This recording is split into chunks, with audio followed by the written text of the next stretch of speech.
And welcome back, rugby fans, to Rugby 411. As always, I'm your host. My name is Joshua Shibata, and this is our Week 9 power ranking for Major League Rugby. We are at the halfway point of the 2022 season. It's gone by so quick, and it's been a really fun season. Lots of very close competitive games, a few surprises, a few not so big surprises on where teams are landing in the power rankings. What I've decided to do at the end of this, I'm also going to compare at where we're not at the midseason, so we're going to do a midseason check on my way too early predictions at the beginning of the preseason before the season ever began, and just see where the teams are kind of lining up.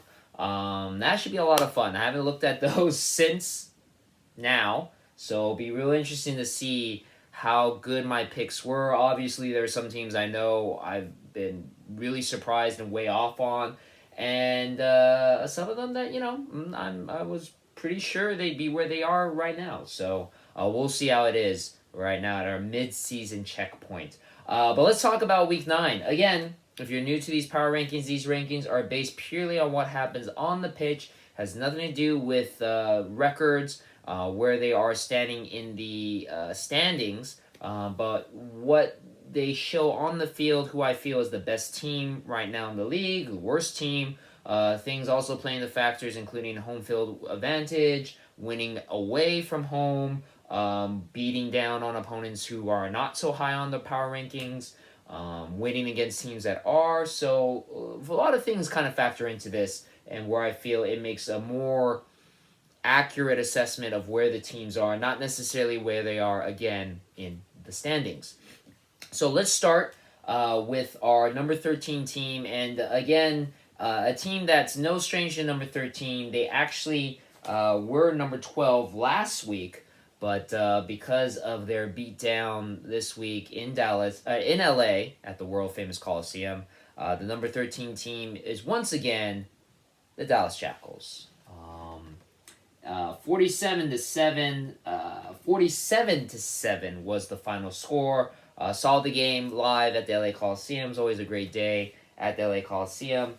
You got to give Dallas a lot of credit. Unfortunately, their team has been riled with a horrible, tragic accident off field that left quite a few of their players hurt. They've had to take a few loans from some other teams on players. They've made a few trades recently with Austin to get some players. I made a video all about it. You can check it in the archives on my YouTube channel, where I explain exactly how this works out with being lent players from other teams.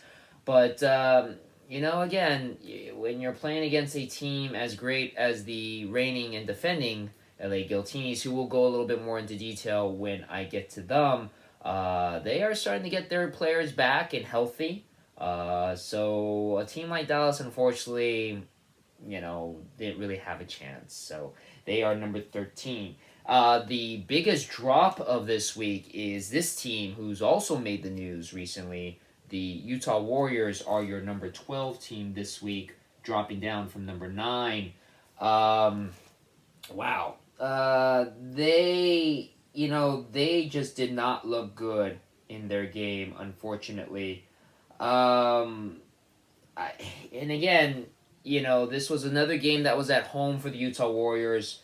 They're trying to work off the nomenclature of being the cardio kids, the heart attack kids, the kids that can come back from a win. But unfortunately, facing against a team like San Diego, they just could not dig themselves out of the hole that they were digging into. They lose 40-25. And unfortunately, just recently, because of that loss, now at 2-6 in their record, the Utah Warriors have parted ways with their former head coach Sean Pittman, and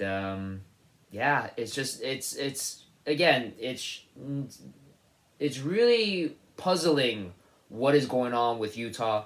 I made a video just before this video discussing the firing of Coach Sean Pittman, and how just a year ago Utah was one of the most dangerous teams in not only the Western Conference but in Major League Rugby. They made it to the Western Conference Final, playing against the LA Guiltinis, and now they just do not look like that team anymore. So I don't know if they're going to be able to bounce back, especially with the coaching change. We'll see. But right now, they are now residing pretty much at the bottom of the power rankings for this week. Moving up, in a very surprise move, I don't believe they've ever been this high in the rankings except for maybe week one. Old Glory DC moving up from number 13 to number 11 with a very impressive performance against Rooney, one of the top teams in our power rankings. Old Glory came within just 4 points of pulling off a very big upset in Hoboken, New Jersey. Yeah, very surprising, especially considering they also just recently parted ways with their head coach, Andrew Douglas. They now have new head coach, former Nola Gold head coach Nate Osborne.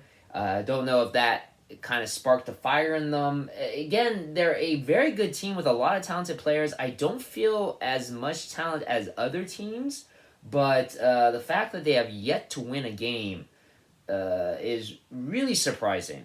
Who knows if maybe with the new head coach they can kind of turn things around.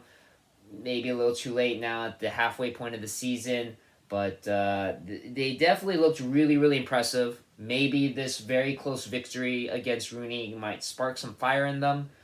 Maybe they'll pull off a few upsets later on in the season against unsuspected opponents. We'll see. But right now, Old Glory moved up, even though they suffered a loss. But it was a very close loss.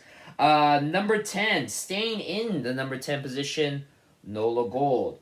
Another team that kind of pulled off a pretty gutsy performance. They were dominating the first half against the New England Free Jacks, the number one of the top teams in the power rankings consistently.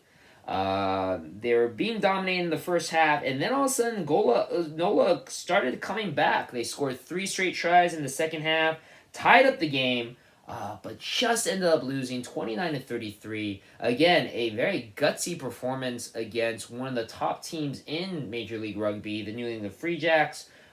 Could be that New England kind of took the game a little lightly. Nola has been very inconsistent. Unfortunately, they also have just recently lost Carl Myers, their top kicker. So that's going to be kind of big for the remainder of the season. Hopefully he'll come back sooner than later. But, because of that performance, didn't feel that they deserved to move down. Didn't feel because they didn't win, they moved up. So they stay at the number 10 spot. Number 9, just because, of everything else that's been moving around, the team that was on a bye this week, the Seattle Seawolves, former 2-time MLR champions, they actually go up 2 spots from number 11 to number 9.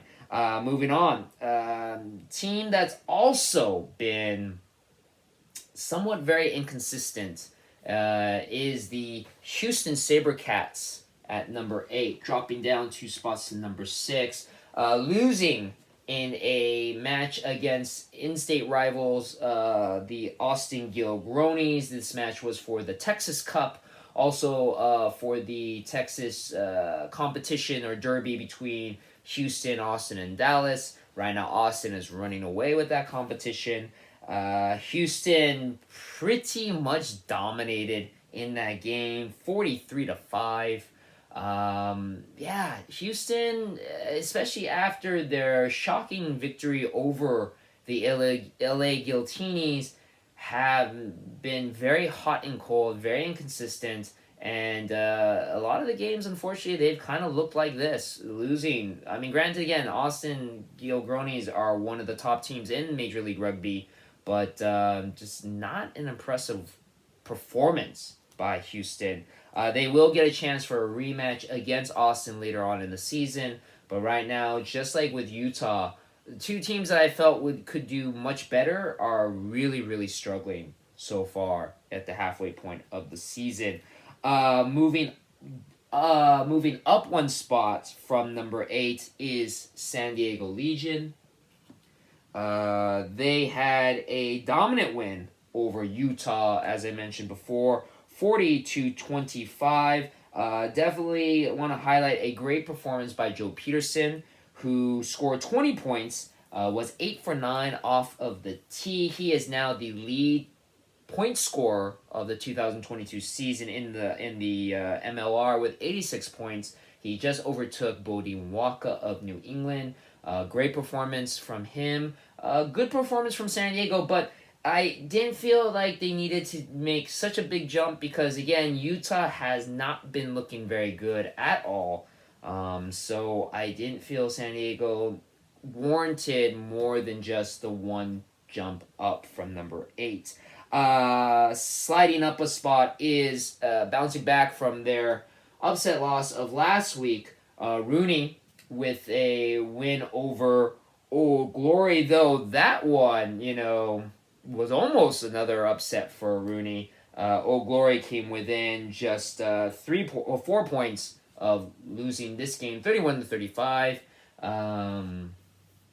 It's kind of seeming like Rooney, or I keep calling him Rooney, but it's only Rugby New York now, no longer United New York. But it seemed like Rugby New York might be losing a little bit of steam, very similar to Rugby ATL, who started off really hot, kind of slowed down a little bit, kind of regained form this week, but we'll see what's going on with Rugby New York. They have a very big game next week, or this upcoming weekend, flying across the country to face the reigning and defending MLR champions, the LA Guiltinis, at the world famous LA Coliseum. That's going to be a huge game.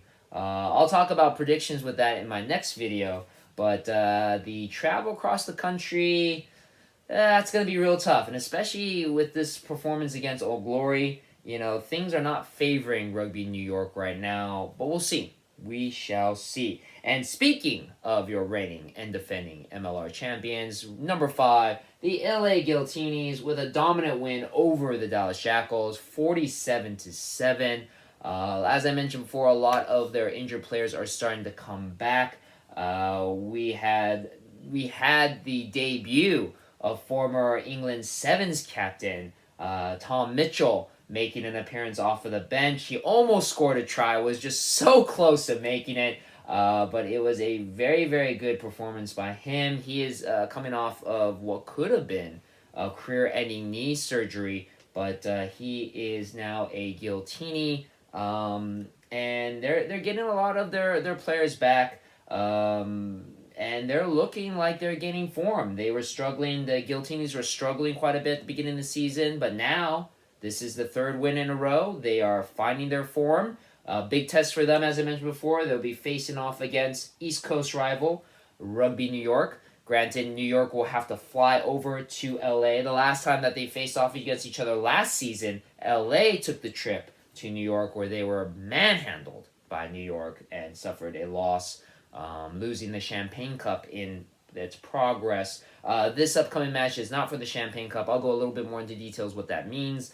But it's still going to be a very, very important game between two teams that are really hoping to knock on the door into the top 4 spots.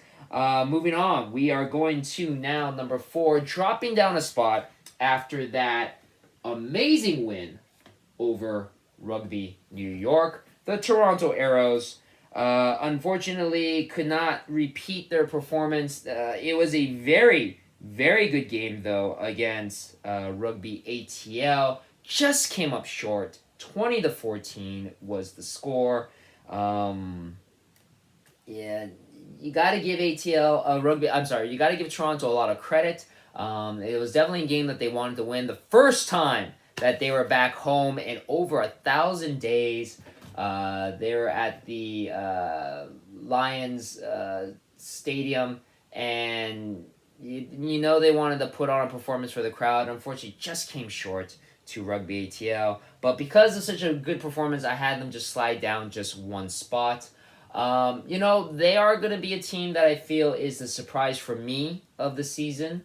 They've been looking much, much better since the start. And now that they're going to be, I believe, playing the next 3 games at home, they got a lot of chances to build up some momentum and stay in the top 4. Moving on, there's been some movement in the top 3. You'll have some familiar faces, but not in the same places. Number 3, moving up a spot, is your Austin Gilgronis.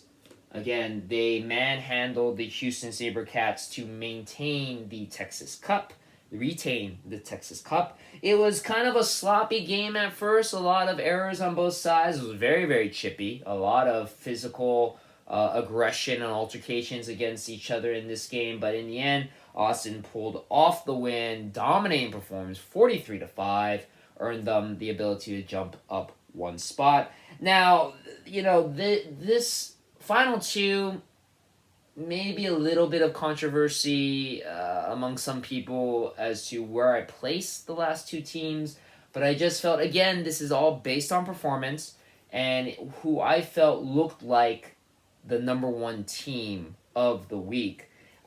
Surprisingly, it's not the New England Free Jacks, who dropped down to number 2, and simply because they struggled quite a bit against Nola Gold.